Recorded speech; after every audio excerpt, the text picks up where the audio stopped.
What do this railway line in Nigeria, this highway in the Himalayas, and this seaport in Sri Lanka have in common? Believe it or not, they're all part of the same megaproject, China's New Silk Road.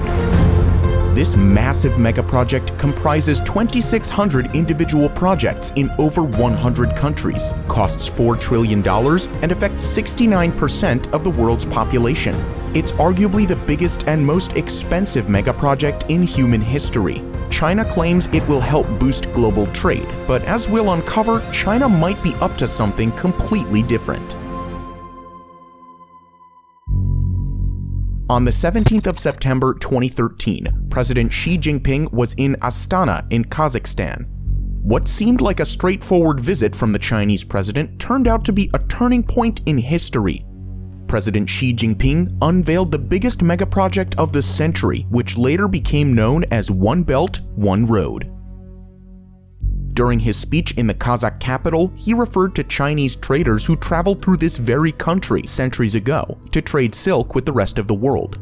They would travel along an ancient Silk Road, which was an integrated network of roads connecting Asia with Europe. The ancient Silk Road started in Xi'an in China and ended in Rotterdam in the Netherlands. For centuries, it was the longest trade route in the world, but over time it was replaced by maritime travel. But now, President Xi Jinping wants to bring it back to life. He envisions a Silk Road of the future in which China plays a key role. This statement caused ripples throughout the entire world. Everyone knew that China wanted to become the world's biggest economy, but now they really meant business. And a month later, Xi Jinping even upped the ante.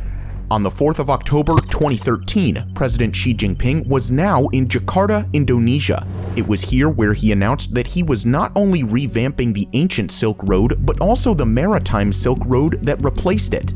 Suddenly, a project which seemingly only concerned Central Asia now involved Southeast Asia, the Indian subcontinent, the Middle East, and Africa.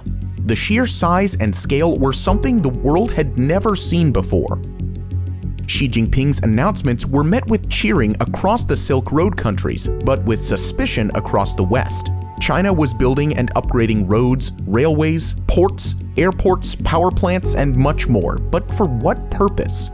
The official line from China is that building these transport routes would boost international trade and benefit the global economy, but many Western countries have doubts about this. But what are China's real intentions?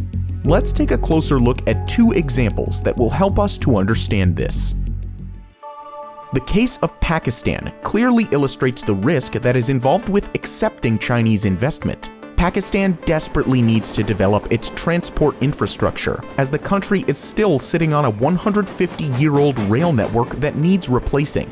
Many of the railroads are dilapidated and pose a significant danger to those passing through. And this is where the One Belt, One Road initiative is incredibly advantageous to Pakistan. The country is situated between China and the Arabian Sea. Therefore, it's in China's interest to invest in Pakistan and open up a brand new trade route. So, when Xi Jinping visited Pakistan in 2015, he announced an initial $46 billion investment, hoping to connect Xinjiang in West China with the southern seaside area of Gwadar in Pakistan. Central to this investment is a major railway project which consists of 4 railway lines across Pakistan.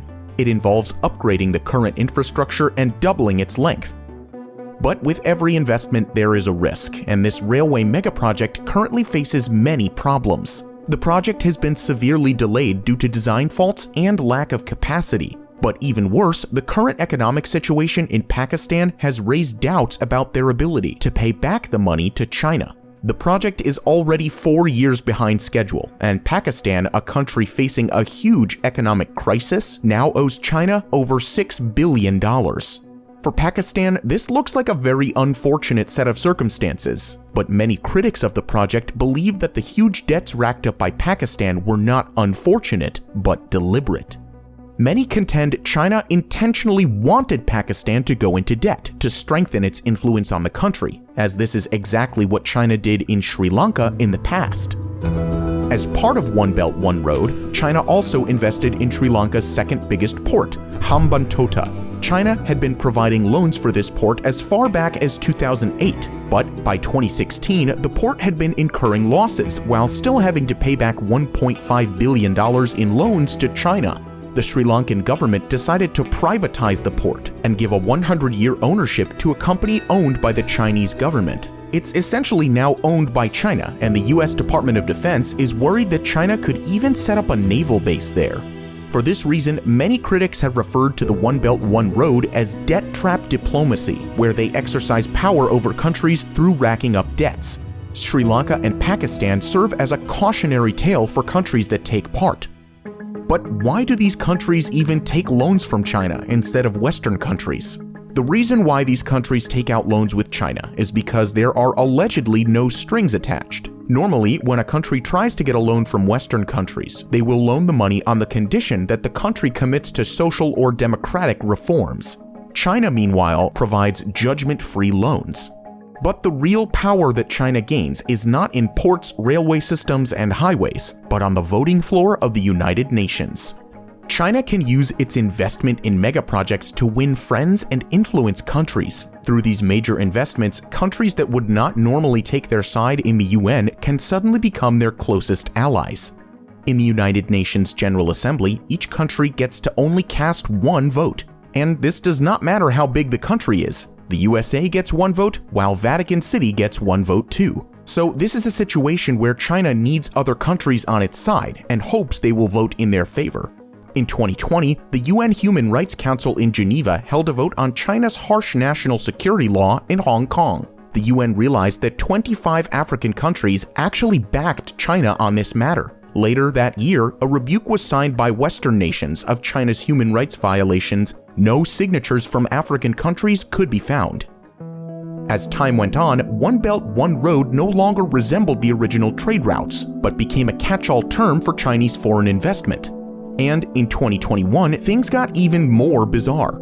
President Xi proposed a new Silk Road, the Arctic Silk Road.